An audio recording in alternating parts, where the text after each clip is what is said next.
아침 이른 시간에 나왔는데 벌써 차가 와 있네요. 이번엔 특별한 경험을 할 수 있는 대한민국에서 멀고도 멋지는 바다를 보실 수 있는 강원도 하천으로 떠납니다.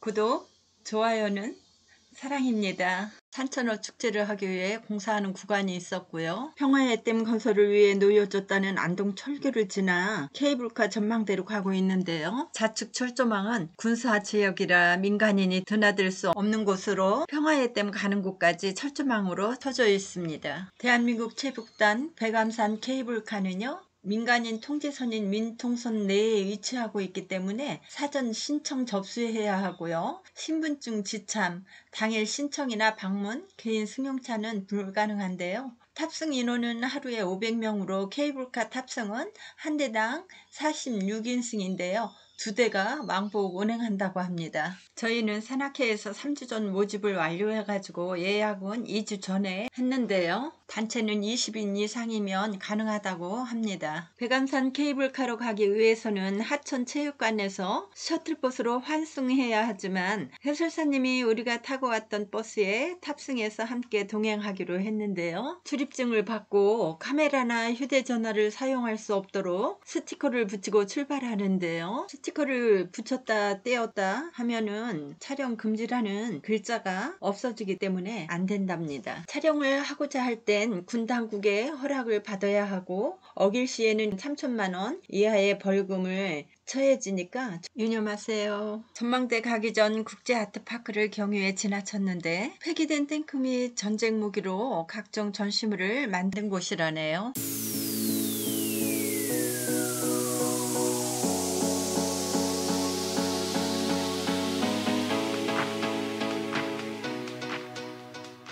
수명을 다해 폐기 처분된 탱크는 자주포, 대공포, 전투기 등을 활용해서 만들어졌다고 하고요. 이곳은 2015년 한국전쟁 휴전일에 맞춰 개장했는데 각각의 작품에는 작품명과 함께 설명이 적혀 있어서 작품의 의미를 같이 볼 수 있다고 합니다. 평화의 반지로 전쟁 없는 세상을 꼭 만들겠다라는 염원으로 반지 안쪽에는 실제로 사랑과 평화라고 적혀 있습니다. 이것부터는 촬영이 금지되어 있어 각각의 공식 홍보용 둠으로 대치를 했습니다. 민통선을 통과하게 되면 하천에서 올라가면 민간인 통제선에선 신분 확인을 거쳐 군용 차량 등을 접하게 되고요. 22년 7월에 개장했다는 백암산 케이블카 탑승을 일행 그리고 해설사님 포함 46명이 타고 올라갔는데요. 케이블카 내에서는 직원이 탑승, 사진 촬영이 금지되었고요. 오랫동안 민간인의 출입이 금지되어 있는 민통선 이북 지역으로 때묻지 않은 자연의 아름다움을 만끽할 수 있는 곳으로 1953년 휴전과 함께 휴전선 일대를 군사작전, 군사시설 보호를 목적으로 남방 한계선 5에서 20m의 선을 그어놓은 곳이 민통선인데요.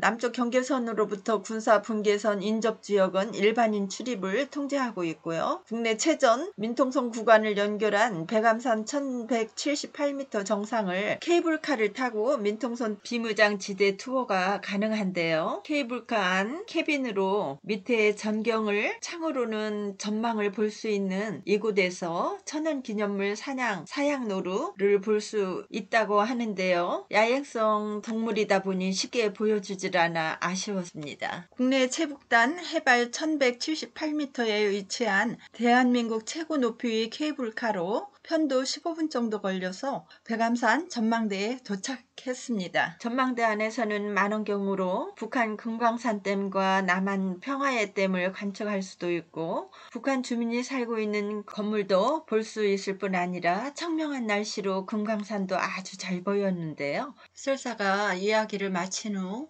밖으로 나와 허락된 촬영을 할 때는 카메라에 있는 스티커를 떼고 일정한 장소에서만 촬영을 잠시 허락했는데요. 벽화에는요, DMZ 비무장지대 위에 펼쳐진 남쪽으로는 평화의 댐, 북쪽은 임남댐과 금강산을 동시에 볼 수 있는 유일한 장소로 표시를 해서 그림을 그려 놓았고요. 분단의 아픔을 고스란히 느낄 수 있는 특별한 시간이었답니다. 이제 해설사님이 말씀하신 비목에 대해 잠시 알아보고 케이블카 전망대에서 보았던 평화의 댐으로 가보도록 하겠습니다.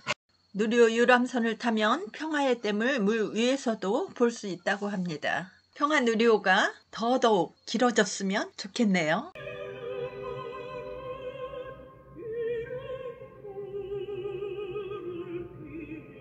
1960년대 중반 이 처소에 근무하던 한 젊은 장교가 무명용사의 돌무덤과 철모가 올려진 비목을 보고 쓴 시 애달픈 국민 가곡 비목이 저곳에서 탄생된 것이라고 합니다.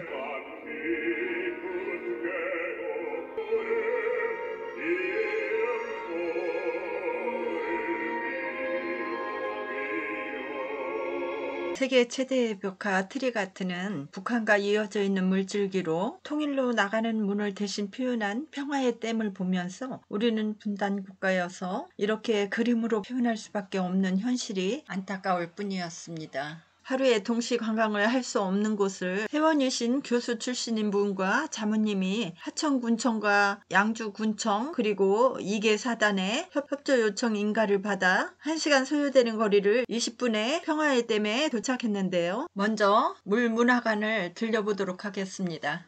평화의 댐 물문화관은 평화의 댐 옆에 있는데요. 한국 전쟁에 대해 알아갈 수 있는 곳으로 북한의 임담댐이 폭발되면 서울 대부분이 물에 잠긴다고 대대적인 모금을 했던 기억이 납니다. 그 당시 혼란했던 정치 수단이었던 듯한데 위치적 조건으로 볼 때 그러지 않았을까 하는 추측이 되는 부분으로 평화의 댐 물문화관은 평화를 지키는 땅, 남북의 평화를 잇는 평화에 대한 이야기를 만나볼 수 있는 곳이니만큼 함께 들려보시고요. 서울 수도를 방어하기 위해 88년도에 만들어진 평화의 댐은 국민성금 639억, 총 사업비 1660억 원을 들여서 완공했는데요. 거대한 경사면의 100m 높이의 통일을 염원하는 벽화가 그려져 있는 국내에서 가장 높은 길이 601m, 높이 125m의 평화의 댐과 그 위에 스카이워크가 있는데요. 북한 강수계 댐의 안정성 확보 및 하류 지역의 홍수 피해를 방지하기 위해서 이 평화의 댐을 만들었다고 합니다. 이곳 스카이워크를 초망하면서 걸어보도록 하겠습니다.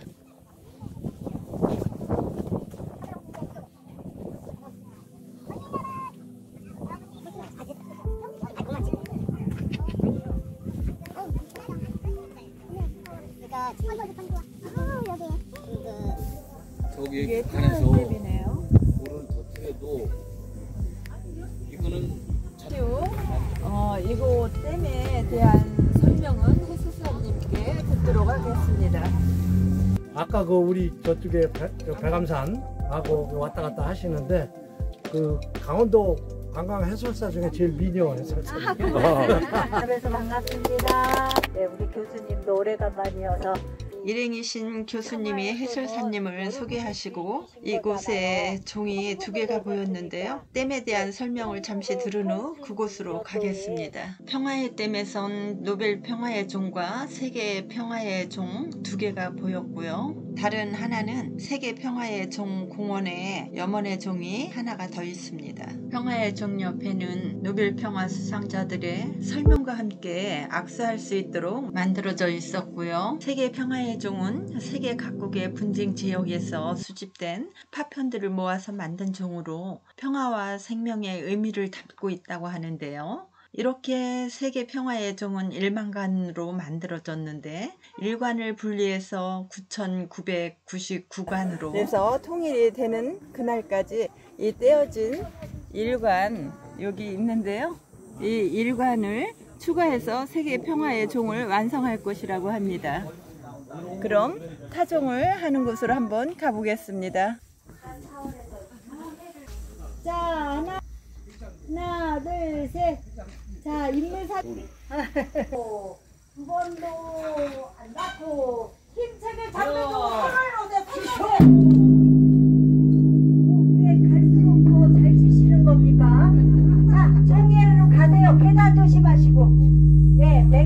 백암산은 종교와 관계없는 기원을 하시는 곳입니다. 고맙습니다. 네. 또한 인근에 있는 세계평화의 종 공원에는 염원의 종으로 남북 분단의 현실을 담아서 울리지 않게 나무로 만들어졌다고 하는데요. 염원의 종이 침묵을 깨고 울려 퍼지기를 염원하는 의미로 만들어졌다고 합니다. 백암산 전망대에서 평화의 댐까지 강원도 하천 투어를 모두 마치고 38도 챕단 터널을 지나는 해산령 고개로 해서 가고 있습니다. 물길 따라 행복을, 감길 따라 평화를, 특별한 강원도 하천 여행이었고요.